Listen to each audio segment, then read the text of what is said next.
Hello అండి, welcome back to ఎస్తర్స్ kitchen. నేను మీ ఎస్తర్ని.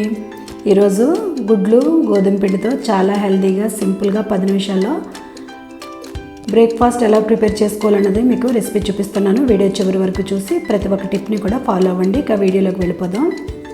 ముందుగా ఒక మిక్సింగ్ బౌల్ తీసుకోవాలి. దీనిలోనికి ఒక 4 ఎగ్స్ తీసుకోవాలండి. ఒక 4 ఎగ్స్ తీసుకుని విస్కర్తో కానీ స్పూన్తో కానీ బాగా మిక్స్ చేసుకోవాలి. ఇలా గుడ్డు మిశ్రమం అంతా బాగా మిక్స్ చేసుకున్న తర్వాత దీంట్లోకి టేస్ట్కి తగ్గట్టుగా సాల్ట్ వేసుకోవాలి. అలాగే 1/2 టీ స్పూన్ మిరియాల పొడి వేసుకోవాలి. 1 టీ స్పూన్ జీలకర్ర వేసుకోవాలి. అలాగే 1 టీ స్పూన్ చిల్లీ ఫ్లేక్స్ వేసుకోవాలండి. ఒకవేళ మీ దగ్గర చిల్లీ ఫ్లేక్స్ లేకపోతే కనుక కారం యూజ్ చేయొద్దు. పెప్పర్ అన్నా ఎక్కువ వేసుకోండి, పచ్చిమిరపకాయలన్నా ఎక్కువ వేసుకోండి. దీనిలోనికి ఒక చిన్న క్యారెట్ని ఇలా చిన్న చిన్న ముక్కల్లా తురుముకోవాలి. అలాగే ఒక 3 పచ్చిమిరపకాయలు చిన్న చిన్న ముక్కల్లా కట్ చేసుకోవాలి. అలాగే ఒక టమాటా కూడా, కొద్దిగా కొత్తిమీర, 1/2 క్యాప్సికమ్ కానీ లేదా చిన్న క్యాప్సికమ్ కానీ ఇలా ముక్కల్లా కట్ చేసుకోవాలి. ఇప్పుడు ఈ వెజిటేబుల్స్ అన్నీ కూడా ఈ గుడ్డు మిశ్రమంలోకి వేసేసుకుని బాగా కలుపుకోవాలి. ఇవే వెజిటేబుల్స్ అని కాదు కండి, మీ దగ్గర ఏవి అవైలబుల్గా ఉంటే గుడ్డుకు సూట్ అయ్యే ఏ వెజిటేబుల్ అయినా కూడా మీరు యూజ్ చేయొచ్చు.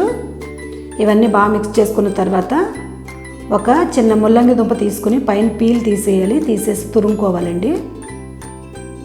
ఇలా తురుముకున్న తర్వాత దీనిలోనికి కొద్దిగా సాల్ట్ వేసి బాగా మిక్స్ చేసుకుంటే వాటర్లా వస్తుంది అన్నమాట. ఇలా వాటర్ పిండుకుని ముల్లంగి వేసుకోవడం వల్ల ముల్లంగి దుంప ఒక రకమైన స్మెల్ వస్తుంది, అది రాకుండా ఉంటుంది అన్నమాట. ఇలా చేసుకోవాలి.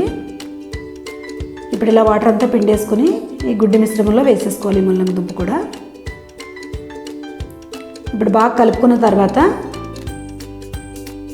గోధుమ పిండిని కొద్దిగా రండి, ఒకేసారి వేసుకోకూడదు. కొద్దిగా 1 స్పూన్ 2 స్పూన్లు వేసుకున్న తర్వాత ఉండలు లేకుండా బాగా మిక్స్ చేసుకోవాలి. స్మూత్గా కలుపుకోవాలి.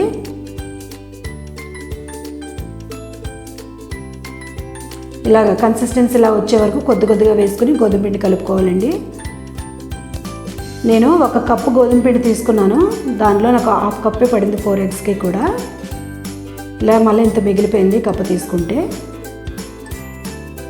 ఇప్పుడు దీన్ని ఊతప్పల్లా వేసుకోవాలండి. స్టవ్ వెలిగించుకుని ఒక ప్యాన్ పెట్టుకుని కొద్దిగా ఆయిల్ వేసుకున్న తర్వాత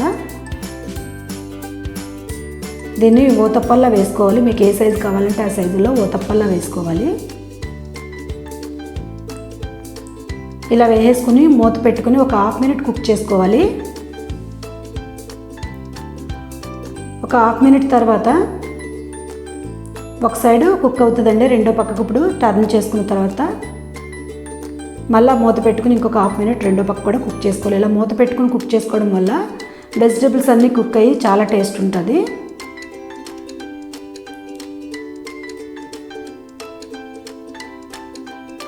రెండో పక్క కూడా కుక్ అయిపోయిందండి. గోల్డెన్ బ్రౌన్ కలర్ వచ్చే వరకు, ఇలాగే కలర్స్ వచ్చే వరకు కూడా ఇలా కుక్ చేసుకోవాలి. ఇలాగే మిగతా పిండి అంతా కూడా వేసేసుకోవాలండి. వేడి గోధుమ పిండి ఊతప్పాలు రెడీ అయిపోయింది. చాలా టేస్టీగా ఉంటాయి ఇలా గుడ్డుతోటి. దీన్ని ఒట్టిగా తిన్నా కూడా చాలా టేస్ట్ ఉంటుందండి. ఒకవేళ మీరు ఒట్టిగా తినలేకపోతే కనుక మీరు టమాటా కెచప్తో సర్వ్ చేసుకోవచ్చు.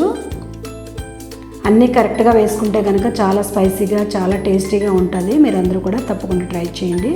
మీకు నేను కట్ చేసి చూపిస్తున్నాను చూడండి. చపాతీ చేసుకుని కర్రీ చేసుకోవాలంటే చాలా టైం పడుతుంది.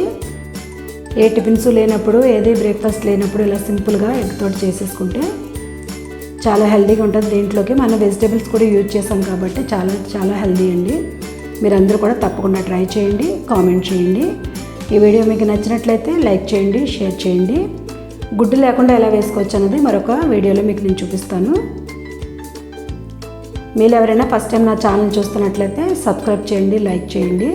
పక్కనున్న బెల్ ఐకాన్ క్లిక్ చేయడం మర్చిపోవద్దు. మీరు పక్కనున్న బెల్ ఐకాన్ క్లిక్ చేయడం వల్ల నేను ఏ రెసిపీ పోస్ట్ చేసినా మీకు నోటిఫికేషన్ వస్తుందండి.